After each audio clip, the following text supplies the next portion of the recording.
Welcome back to Fathers Handling Business. I am Dwyan Marsh with my co-host here, Donté.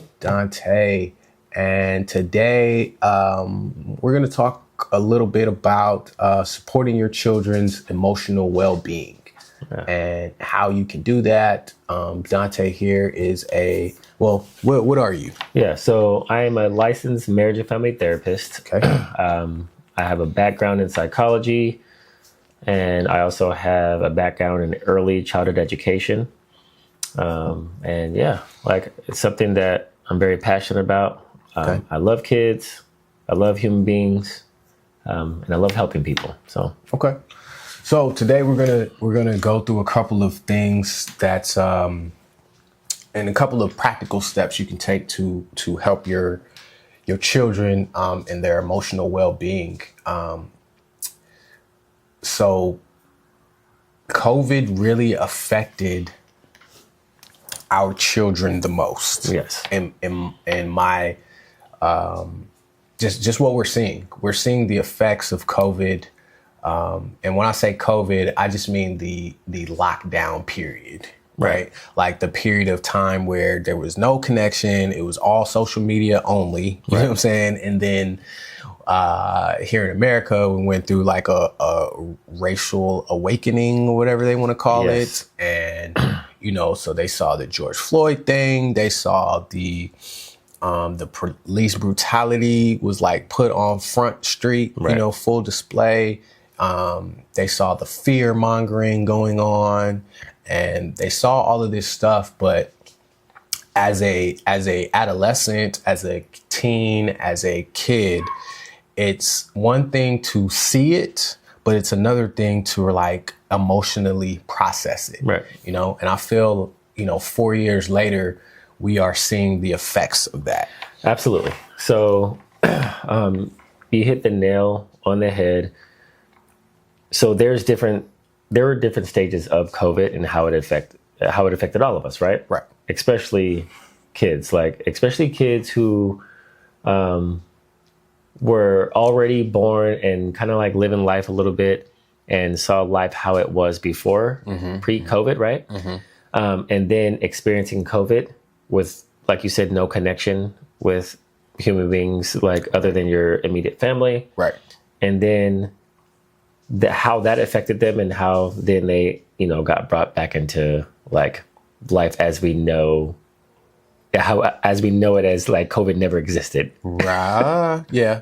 So it's kind of wild because there's that, that time period where it kind of had not just a lot of adults confused, but the kids confused as well. And as adolescents, you're soaking up information.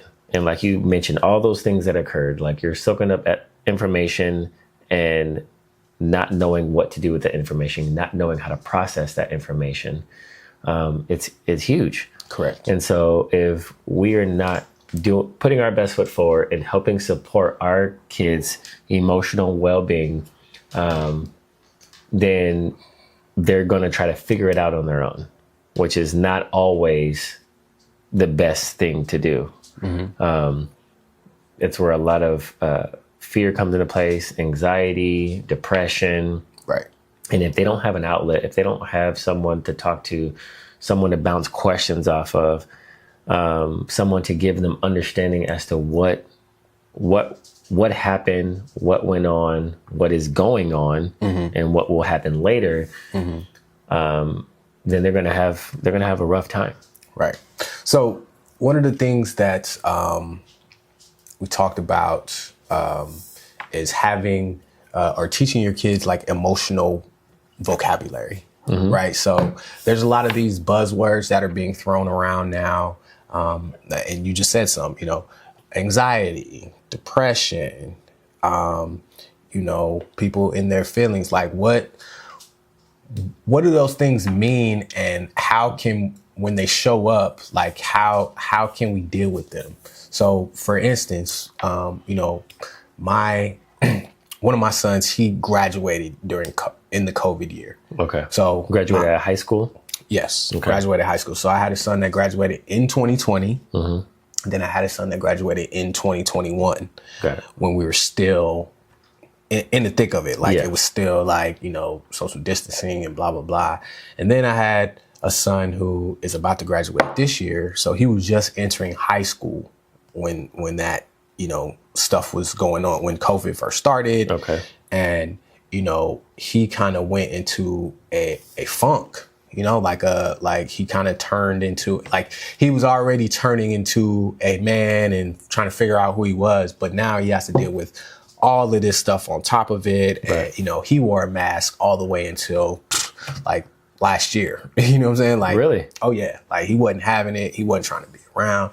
And it really affected our relationship because it went from, you know, them seeing me all the time, and, you know, I'm picking them up, I'm taking them to church, et cetera, to, you know, we doing workouts over Zoom. You know what I'm saying? Because, you know, his mother was like, no, like, you can't come in the house. Like, I don't want you to, you know.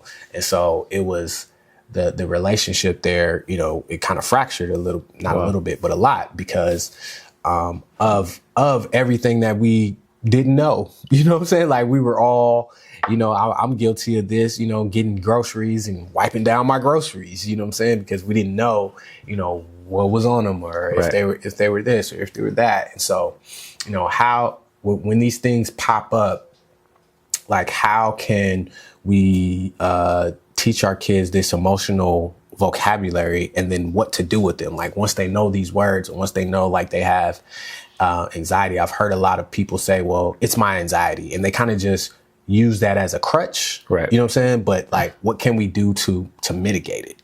Right. Well, it's funny that you say that. Like, what a lot of people don't realize is that feeling that you get, that feeling of anxiety, it's fear, really. Right. It's fear of the unknown, or sometimes it's fear of something in particular. A lot of times when someone doesn't know, if they just have that overwhelming feeling, that anxiety, and they can't put their finger on it, that's kind of like the hard part, especially if you're young and you don't know how to articulate what you're feeling. Right. If you're older, and you can express, like, what you're feeling, when you're feeling it, why you're, like, then, like, we can work with you. Okay. A lot of times it's, you know, getting them either help, number one, with someone who knows how to pull out the right, you know, ask the right questions to pull out answers that we need to get. And when you say help, do you mean like therapy? Do you mean like talking to a pastor? A therapist, a counselor. Not all pastors, you know, have those the mental health background and credentials. Some do. But yeah, so, like, it's one of those things where you kind of, as a parent, right, you got to gauge, like, am I capable of helping my child? And that's another thing I wanted to touch on is, you know, what if they don't have the resources, right, to go see someone such as yourself, whether it's the money or the time or whatever it is. Like, what is something that they can do as a parent to kind of connect with their kid when they're dealing with these type of issues? So the number one thing is, depending on how old your child is or children are, the number one thing is opening up a line of communication, letting your kids know that you are there for them for whatever they're going through. They can ask you any question, they can tell you anything, and they're not going to be judged for it. They're not going to be in trouble for it, like, whatever the case may be. You know, some kid may come to you and say, like, hey, like, I've been having these feelings. I was sharing it with a friend. They told me that if I smoke weed, that those feelings will go away. Right. You know, like, even if it's that, and you don't believe in that, still allow them to tell you. Still allow them to share that with you. So just putting that into a box here, that what you're basically saying is creating a safe space. Yes, 1,000% for your kids, and it's a little bit different because as a parent and sometimes as a single parent, kids may look at you as the disciplinarian, right? Yeah. And so it's hard to come at somebody who's the disciplinarian, right, and really open up. You know what I'm saying? So sometimes you have to intentionally create the safe space. Right. And I like what you said in one of our previous episodes, just about actually having a time where you talk as a family, right, and we talk about, like, what are you thankful for? What are you dealing with? What do you like about, your sister? Or what do you like about, right, me? Or, just intentionally creating a time on the weekend or whenever you have 30 minutes to where you guys come together and you have a roundtable discussion, and, actually creating that safe space, not just saying, hey, you can come talk to me whenever. Right. Like, that really doesn't mean anything. Right. You know what I'm saying?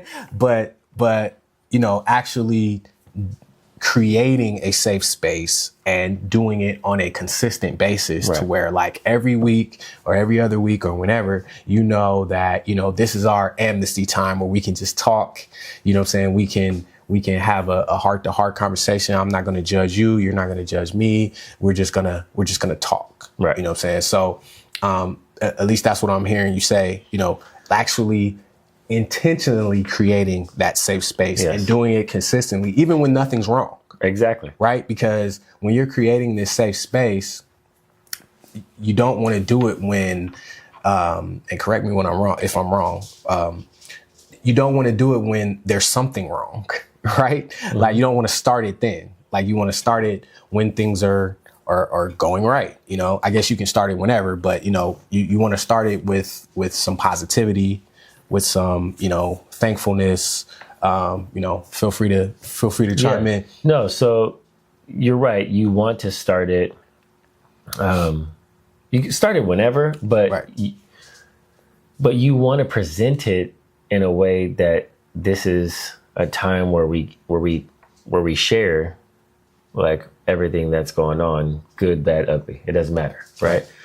And it's always great for a parent to share what they're going through too. Like, and that part, it's being transparent with your kids, right? Mm-hmm. Like, you don't have to. Some stuff your kids can know about, and then some stuff obviously you keep private. But just being open and transparent with your kids about certain things that they're privy to hearing and knowing about, that is key, because then you're showing them that it's okay. Right. You're showing them that it's okay to talk about the hard stuff. You know what I mean? Right. Right. Just being a little bit more open and, what we call modeling emotional regulation, being able to show your children, like, how you manage your stuff. So, my son, he started teaching, mm-hmm, right? And so he texted me like, Dad, I spoke today, like, at a high school, in front of some kids. And he was like, man, I was super nervous, mm-hmm, and blah, blah, blah. And so I kind of just told him, like, hey, before I go on stage, I always used to get super nervous. And so one of the things that I used to do was this breathing technique, what I'm saying? And it kind of calmed my nerves. And so I explained to him the whole breathing technique, and, and he was like, oh man, that's dope. You know what I'm saying? So now he has a tool that he can use when he does his next event or next speaking engagement. But, just being able to be honest with him and show him how I handle the stress and the nervous. And I tell him, like, yo, I've been going on stages for years and years, but every time, before I go on the stage, I still get those butterflies. Right. You know what I'm saying? I'm like, that just kind of shows that you care, that you want to be the best and, right, want to do your best, but when you get those butterflies and you get that nervous energy, like, mm-hmm, here is how you handle it, So, just being able to model that for your kids so that they can have some tools to go forward with. Right. Absolutely. That is huge, and that is key. Another thing, sometimes, like, if you're dealing with, like, a toddler a little bit older than a toddler, I used to do this with my kids all the time. Whenever there is something big that we're going to announce, like divorce or like, I would find a book to read to them. So like, and this can go, it doesn't matter what age, but I did it often at a young age with my kids because, they were used to, sitting at story time at school. Okay. Right. And they can connect to what is being said to them or what is being read to them. And so that's one of the things that I would highly suggest is books. Books it's great informational tool at every age level. You obviously have to pick the appropriate type of books depending on the age of your child or children, but using books as a tool, because it's not like, sometimes there's a disconnect with a parent and a child, and they may not want to look you in your eye. Right. They may not want to share what's going on, but maybe as a parent, what's going on, and you're not sure how to address it with them. But there's a book that has a scenario based on whatever scenario that your child or your family is going through, and you can read that book, and then it will open up lines of communication. Everything's leading back to the communication. That's how we're helping with the emotional well-being of our children, is talking about it, right? So yeah, like books. Is another tool. Okay. And another tool is coming down to their level, things that they like to do, whether that's playing video games or playing outside, their activities. I know your son's into baseball. Yeah. My son was into basketball. So, when we used to practice at the court, that's when we had some of our greatest conversations, right. Because we're just in there shooting, or going through drills or whatever. And then we're actually talking, about whatever, For my other son, he was really into Legos. Okay. So he would lock himself in the room for hours and hours and hours and try to make these extravagant Lego things. And then, then we would talk about it, and he would tell me, oh, well, it took me 5 hours to get this door to work, and, that kind of stuff. And, just being able to, have them be in a place where they feel comfortable talking about whatever it is. And then we talk about, the emotional stuff. Yeah. Like, how did that make you feel? You know what I'm saying? How did you feel as you were doing this, and getting them used to talking about their emotions in a way that is healthy, in a way that encourages them to understand that, these emotions are cool to have. You know what I'm saying? Even when they're not going the right way, even when things are not going the right way, encouraging them to do that. And so what role do you think that therapy can play, in the child's well-being? So therapy, it can serve as a tool to get someone to open up about whatever they're feeling inside, right? A great therapist will ask all the right questions, right? There's a lot of therapists out there that will just talk and give information. Okay. But a great therapist will ask the right questions and pull whatever you're feeling, all the things that you're feeling out of that person. And so that's the key. Like, you want to be able to have a safe space to express your feelings. Okay. And emotions. And so once you express these feelings, so let's just say we created our safe space, and, they express their feelings. So what's the next step after that? So, we got the safe space, they're expressing their feelings, and they're telling us, whatever they're telling us. Yeah. So right? it depends on whatever they're telling us, right? So depending on what they're telling us, then we now know how we can help them. Gotcha. So like, if we have a teenager who is struggling at school because people are bullying them and they want to commit suicide. Okay. That's common. That's really common, especially now with social media. I mean, the bullying doesn't have to be physical. Like when we were growing up, the bullying happens behind the little, phones and computer screens. Right, by what they say now. Yeah. Right.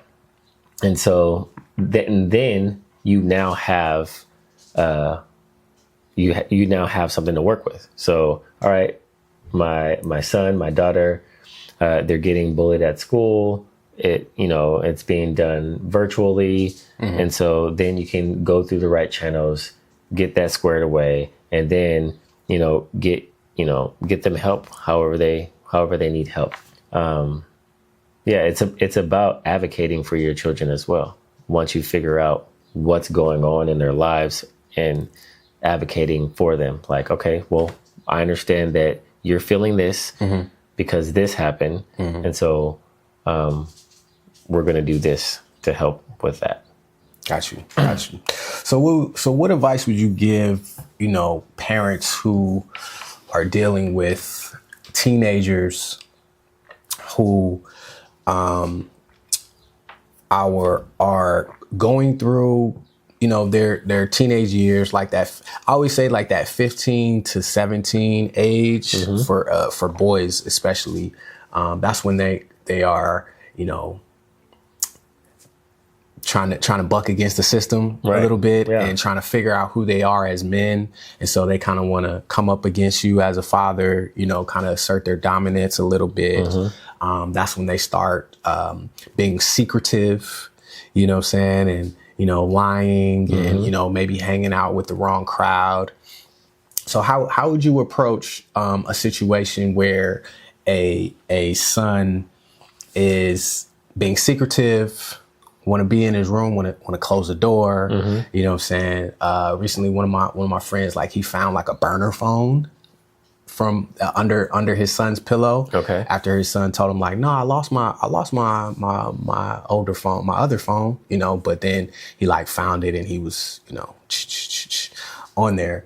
So how would you approach something like that, to where the kids are obviously doing something behind your back? You've done what we talked about, creating that safe space and all that kind of stuff. Like how would you approach something like that? Well, I mean, every situation is different, right? Obviously. Because there's no cookie cutter answer for this. But I would say it depends on whatever that kid is doing. But whatever, and for every action, there's a consequence. Correct. Whether it's a good consequence or a bad consequence. Correct. And I think that letting your child know that there are consequences, and you share this with your kids from an early age, but you still have to remind them. Right. I remember you sharing with me, like, as your kids go through these different phases, it's like learning how to be, they're like a toddler all over again as they go through these different stages of life. And so you got to remind them about the choices that we make in life. There are consequences, good and bad. And so, number one, just voicing that. And then if you learn about what's going on, sometimes what helps is like showing them, okay, like, here's the pros and cons of what you're doing. Because why do kids do what they do? Let's ask that question. Why do they do what they do? Peer pressure is one. Okay. Trying to be cool, wanting the approval of their peers. Right. That's the main thing. Right. In my opinion, that's the main thing is, you want to be the bee's knees. You want to be cool. You want to be something that maybe you saw. Right. So you want to be something that you saw. Right. And then that you are trying to figure out your identity at some point, like, what am I? Who am I going to be? How am I going to? And sometimes kids may not verbalize it like that. Right. You know what I'm saying? Because they're not thinking, like that. But that's basically what they're going through as young men. adolescence is, you know, like, who am I going to be? Who am I? Who am I? What am I? Like, how do I identify myself? Right. You know, one of my friends is going through it with his son, who is, you know, he wants to be a football player, right? But he's not good at football. You know what I'm saying? But, you know, he changed his whole identity to emulate a star football player. Okay. Right? You know? He said, I'm going to fake it till I make it. Right. You know what I'm saying? But he's not putting in the work. Okay. You know what I'm saying? But that's kind of what he saw and what he wants to emulate. You know, I got another friend who, you know, he's a basketball player. Right. You know what I'm saying? And while he's good at basketball, he's not, you know, putting in the work that it takes to be on the next level, you know, because we as parents, we know what it takes. We seen, you know, like, hey, it takes a lot of work, right. You know what I'm saying? So obviously, like you said, your daughter, she's doing all of the stuff, you know what I'm saying, that you didn't even ask her to do, right? You know what I'm saying? Because she wants it bad, right. You know, so you know when a kid really wants it bad. So yeah, it's one of those things where, why do they do what they do? It's because, in my opinion, they're trying to figure out who they are. Right. You know? Yeah. You hit the nail on the head again. Identity. Like, and I would even say, I know you said, you know, between 15 and 17 age, but even going further back to right around preteen, like, their kids are trying to figure out who they are. And a lot of the times it stems from who they're around, right? Correct. Correct. And so all the time. I mean, I even remember, like, being in 6th grade and the friends who I hung around with, I literally wanted to be just like them. Of course. And so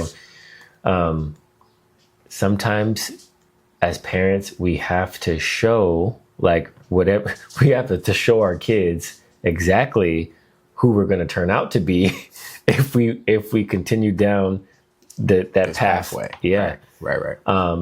And there's so many different ways where we can show them. There's so many different movies, videos, like, we have so much information at our fingertips now, way more than we've ever had before. Too much. Yeah. And so we can get creative in the sense of how we show our kids a path that we're gonna, like, you know, when we were growing up, when they wanted us to know about drugs and why we shouldn't take them, we had, like, the DARE program, and we had the one commercial that I know you remember this. Yeah. The commercial with the egg that was saying, "This is your brain," and then it's like all scrambled and cracked, and they throw it in a frying pan. Yeah, this is your brain. This is your brain on drugs. Any questions? Yeah. Any questions? So I mean, we could get way more creative than that now, right? Right.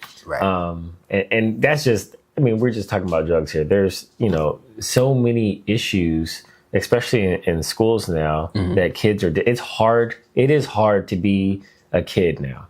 Like, in today's society with social media and, like, kids getting phones early and early, we you know, we have that episode about, you know, technology. And so it makes it really hard for our kids to grow up in society. As parents, we have to be on top of these things. Like, we cannot expect other people to raise our kids. That is our job. We can't expect, you know, teachers to raise our kids, their coaches to raise them. Like, yes, it takes a village, but we have to be, you know, the first point of contact when it comes to raising our own kid. They're our kids.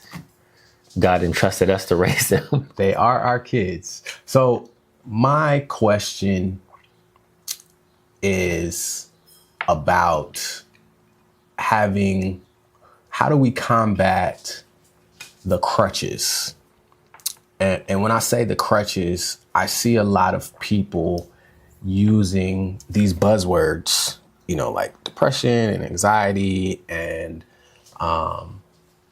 they're going the other way with it. You know what I'm saying? Like, oh, well, I'm not doing this because of my anxiety, or I'm not going anywhere because of, or I'm taking a mental health day. I'm taking a mental health day, which is cool, because I used to take those at work all the time. So I'm not against mental health days at all. But when we use those things as crutches or excuses, right? Like, how do we combat that? You know, like, okay, you're taking a mental health day, but what are you doing for your mental health? Are you just taking a nap all day? Right. Are you, doing something that you enjoy? You know what I'm saying? Are you taking a break? Like, what can we do to combat when people are using these things as crutches, not necessarily, right. being truthful? So being true, right? So, I mean, a great way, especially for someone who's saying that, they're depressed. Like, when you're depressed, like really depressed, like, you don't want to do anything. Correct. Like some people do just want to sleep, or they want to just sit on the couch and veg out and watch countless episodes of whatever. That works to a certain extent, and it only pacifies what you're going through. It does not help it. It does not cure it. Correct. What can help is writing about it. So journaling. So there we go. Pick up a pen and a pad and really like start writing down your feelings and your emotions and what you're going through. Go ahead. I'm listening. Yeah. And so just really digging deep within, instead of just not doing anything. I know it, and you have to make yourself do it, because again, like I said, if you're depressed, you're literally not going to want to do anything. Right. But if you want to combat, that feeling of depression, combat it with something positive, and start writing. I like that. So we can. So that's it. That's one tool that we have in our wheelhouse that you're giving fathers, is to help them to write. That is amazing. Like, I was pulling out my phone, not to be rude, but I just wanted to know what version of iOS I have. On iOS version 17.4, they actually have a new journal app that's native to iOS. Really? Yeah. And what is it called? It's called Journal. It's called Journal. And I have it. Yeah, you have it. Right. You probably didn't even know. I did not know. But yeah, you can journal. It'll remind you to journal. You can do voice notes on here in your journal. And, I'll probably show it on the thing, but you can write. It'll give you suggestions. I'm reading this book right now called Accidental Genius, and it's talking about, just free writing, right? So free writing is where you don't think. Right? You just write. Okay. Whatever's in your mind, you just write. And it doesn't have to be grammatically correct. It doesn't have to be, you don't want to think, because you want to get past what's called your automatic editor. Right? Because in our brain, we want to edit and we want to make it sound cool. We want to make it, but once you get past that, so one tool is to, set a timer for 10 minutes or 15 minutes. Okay. And you just write what you feel for 10 minutes. Doesn't matter if it sounds cool. Doesn't matter if it's grammatically correct. Doesn't matter if your spelling is on, but you just write. And wherever your mind takes you, that's where you go. Right. And another way to do that is to use prompts. Right. So what's dope about this journal app is that it'll give you some prompts. Right. So you can say, what's something good about you that might surprise your friends?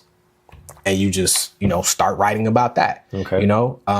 They even have AI suggestions on here, to where you can it'll give you a prompt, right? And when you do these prompts, you want to make them open-ended. You want to say, if I had $1 million, I would, right? And then you just start writing for 10 minutes. Right. You know what I'm saying? If I could go anywhere, I would, Right. just different prompts. Like yesterday, I wish I would have, Okay. And just being able to free write and free your mind of your overthinking. Because really, when you're depressed, you're overthinking. Right. You know what I'm saying? You have a lot on your mind. You have a lot on your mind. And, not saying that, and I'm not trying to minimize depression or minimize, the mental things that we go through.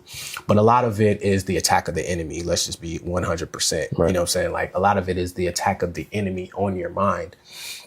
And so you have to renew your mind. What it like? Explain to everybody who the enemy is, for those who don't know. The enemy is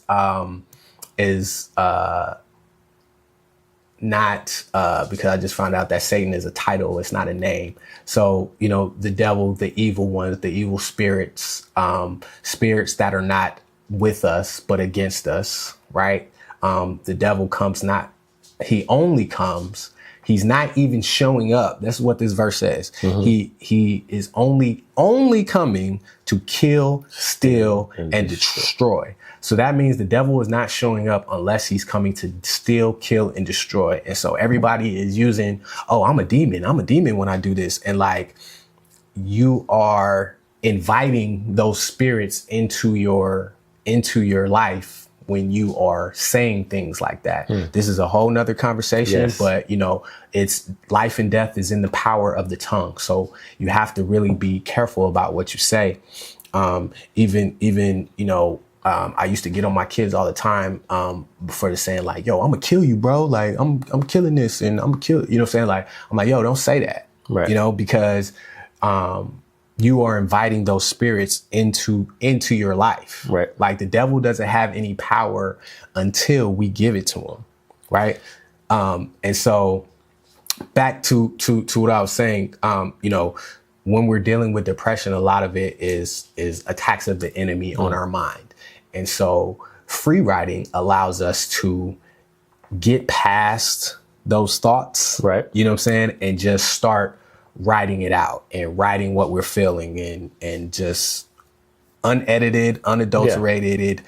We're just getting it out there. And as you do that, like you said, it's a very powerful tool. It is. It really is. And I'm glad you brought this app up because even for the younger children that we have, like they know how to use devices, and it could be a talk to text sort of thing in the journal, right?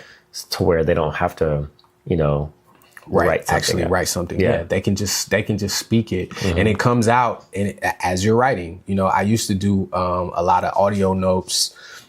And voice notes on my phone. I mean, that app has always been there, right? Voice memos and all that. But now journal just takes it up a notch to where it is, writing out your thoughts, right? And you can kind of go back and look at your thoughts and then go from there and see where you were. See where you were, and then 5 days ago, a week ago, a year ago, and then go from that, That's a great tool, y'all.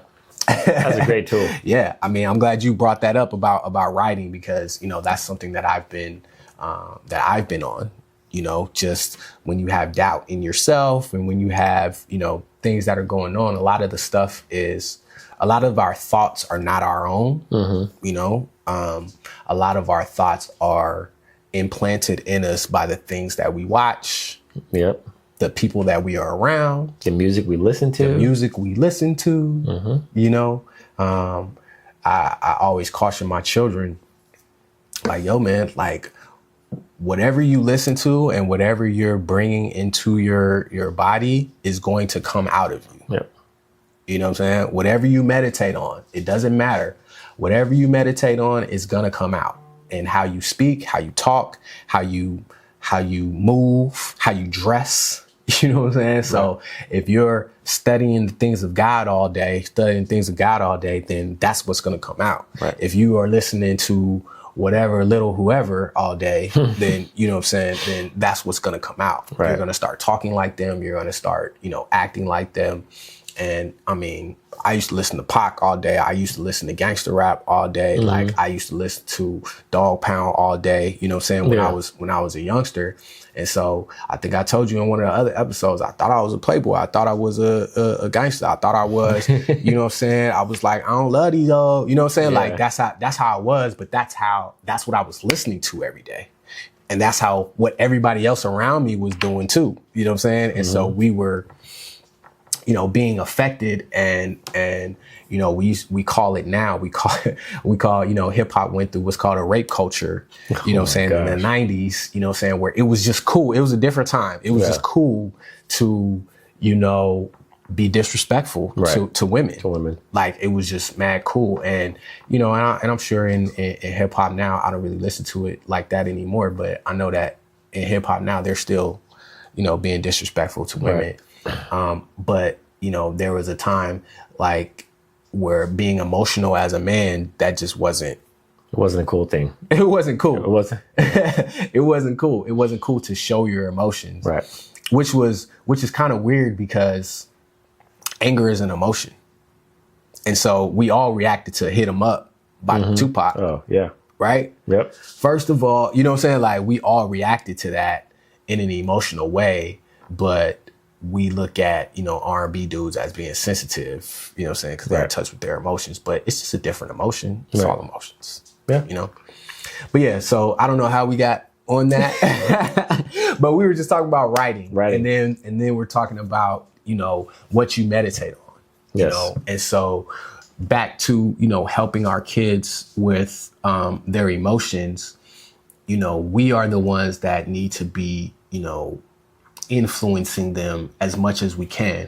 We obviously they're at school, you know, 8 hours a day or whatever. And so, you know, we can't necessarily influence them there. But what we can do is, you know, set them up for success. Right. You know, so by journaling, by creating a safe space for them, by defining the emotional vocabulary. Right. You know, any other tools that we talked about or that you have? Another one would be getting them outside in the element, right? Like outside in the elements or outside of their element? Outside in the elements. Okay. So like into nature. Taking a walk, taking a hike, running, like all these, like, and just physical activity, being around God's creation. And it doesn't have to be physical. It could be you taking some paints and an easel and, you know, and painting something or drawing something outside. Just being outside in the elements. Okay. Feeling the sun hit your face. Like a lot of times when you're depressed, you don't want to go anywhere. You want to stay inside. Right. You like get outside. Like COVID had us trapped inside. Correct. And it caused a lot of depression and anxiety in people. And they don't know how to get out of it. And they don't, and a lot of, it's crazy, but still to this day, a lot of people still have that anxiety and fear instilled within them about COVID. Hold up, time out. I'm sorry. Can you explain to me why people, and I still see this, people drive by themselves with a mask on in the car with a mask on? It does not make any sense. Okay. All right. It makes zero sense. Time back in. Go ahead. I thought it was just me because I still see that.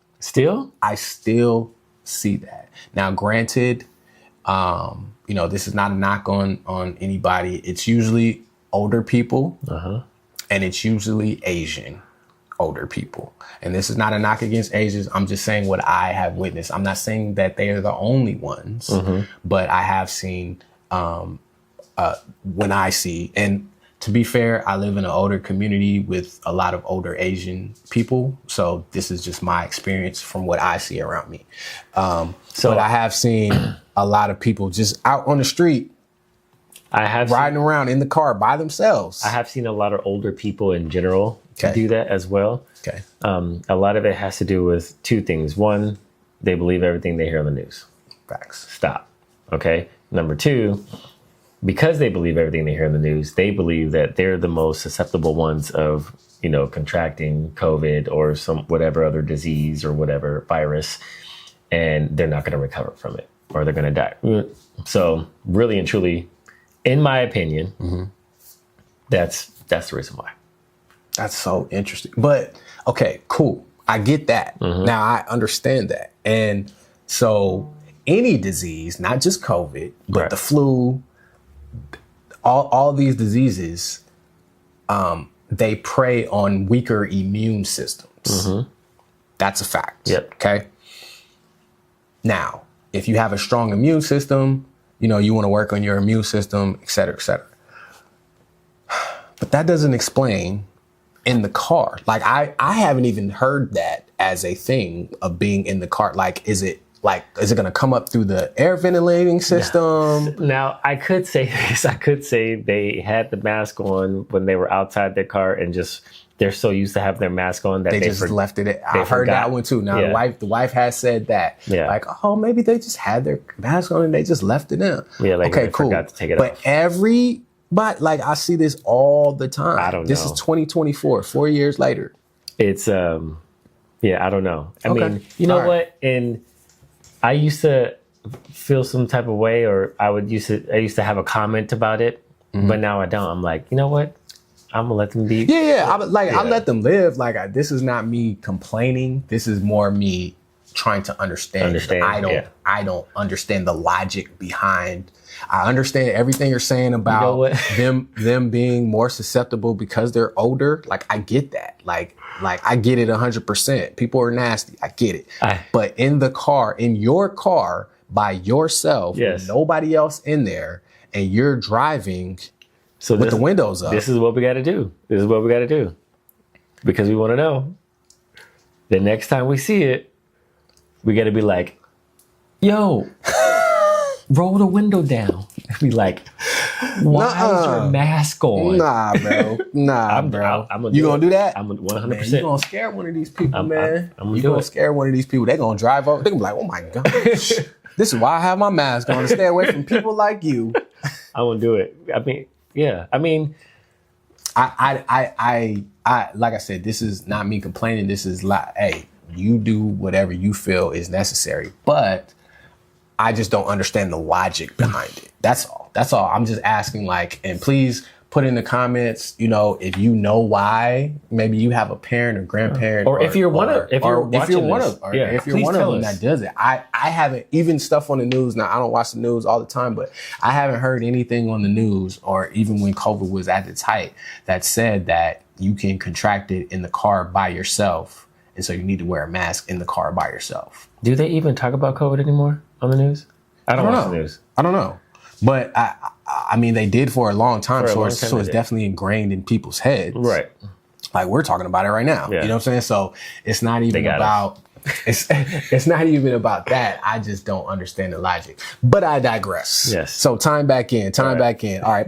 Okay. Play ball. So now we're talking about helping the kids' emotional well-being. We talked about creating a safe space. We talked about writing, having them free write, having them do a journal. We talked about their emotional intelligence. And then you brought up the tool about getting them out in the world. Yes. I'm sorry, getting them out in God's green earth so that they can see that they are very small, I'm not doing the Illuminati thing, just a very small cog.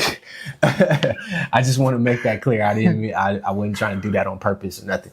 They're a very small, piece of this entire world. Right. So, getting them out and letting them experience nature and God's world. Now, is any other tools that you have before we? Yes. And so for me, this is always like last result.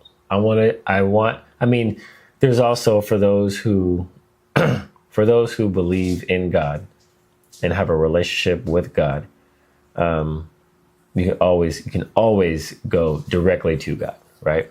I don't like that should be first and foremost. And if you're raising your child to know who God is, that is amazing. Keep doing it, and let him be the first point of contact.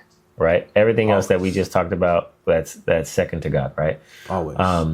But then also, what I wanted to say is this would be the last thing that I would do, depending on whatever the situation was. Like there's always medicine, right?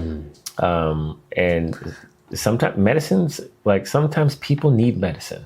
Like you've done all the things, you've tried everything else, you've went the natural route, and sometimes like medicine just works. So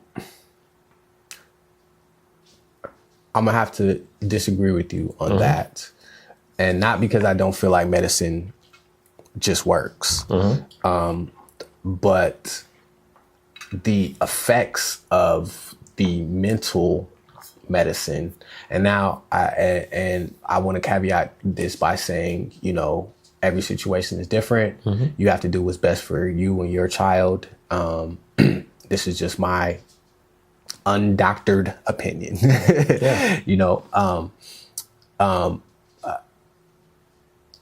As you said, it's a last result. A last resort. So what would you say, and how do you feel like the medicine works? Well, I mean, it all depends on whatever the issue is at hand, right? If you have someone who is just like, let's just say, I mean, we've been talking about depression or anxiety, and they can't do anything. Sometimes it's okay to try medication to see if that will get them jump started somehow, some way. Now, what about the chemical effects of the medicine and the dependency? So the chemical effects, it's going to affect people differently. Correct. Right. So, and this is why I say like it's the last result, and for me and my kids is because you don't know how it's going to affect your kids. You don't know the side effects. if they're going to need it for an eternity or whatnot. But if it's something that you want to try to get a jump start on getting out of that rut, then I'm okay with that. Haven't had to do it, thankfully, but I know people who have. Right. I know that it's worked for some people. I know that it didn't work for some people. Right. So yeah, it all depends. Yeah. Yeah. I'm all about the side effects. That's what I go to when I look at the medicine, and I understand that, God made us all, right? And he made some people, advances in technology, and, he made certain medicines to do certain things. And he made us smart enough to be able to put chemicals together to make certain things. Right. I mean, you have to mix, the sulfur with this to make concrete, and you have to, mix certain elements to do all the things that we do in the world. So I'm not poo-pooing medicine. And like you said, it is a last result because I keep on saying result, but last resort, because I see that it's being used very liberally in a lot of kids, and for a developing brain, like you said, you never know how it's going to affect them, and the side effects. Got to talk about the side effects. Yeah. So I don't want to be a hypocrite because I'm getting on my mom. She's dealing with some cancerous things, and she doesn't want to take the cancer medicine, and I'm just like, Mom, like it's a part of it. You know what I'm saying? Like exactly what I said. Like there are people who are doctors, and God gave them the brain to, come up with these different medicines that can help and blah, blah, blah. So I definitely don't want to be a hypocrite in that. But in kids, in their development, it's a very touchy thing. And I'm not a doctor, so I'm not going to sit here and try to pontificate on things that I know nothing about. So please, let me know in the comments if you've had some success using depression drugs, if you've had some side effects using it, if any of these tips that we've given you today help, or if you tried any of those things. I'm definitely not sitting here saying like, oh, you just need Jesus and you don't take no medicine because, like that's food too. Food's another. Food is a huge thing. Yeah. Oh my goodness. That's a whole nother episode. Yeah. Because the foods that we give our kids is not even going to talk about it because we're going to talk about that another. Yeah. That's a whole nother episode because a lot of that has to do with the chemicals imbalance and balance of them and the steroids and all the preservatives that they put in the food. You already going on to the next episode. My bad. Blah. So, like I said, hit us in the comments. Let me know, if I'm tripping. I know I'm not, but I know he be tripping more than I do. So, no, just playing. Just let us know, what you think. Anything that you guys would like to talk about or like us to talk about as far as, fathers. We're both businessmen, and we're fathers handling business. Like I said, I'm Dwyan, this is Donté, and we're going to catch y'all next time. Peace.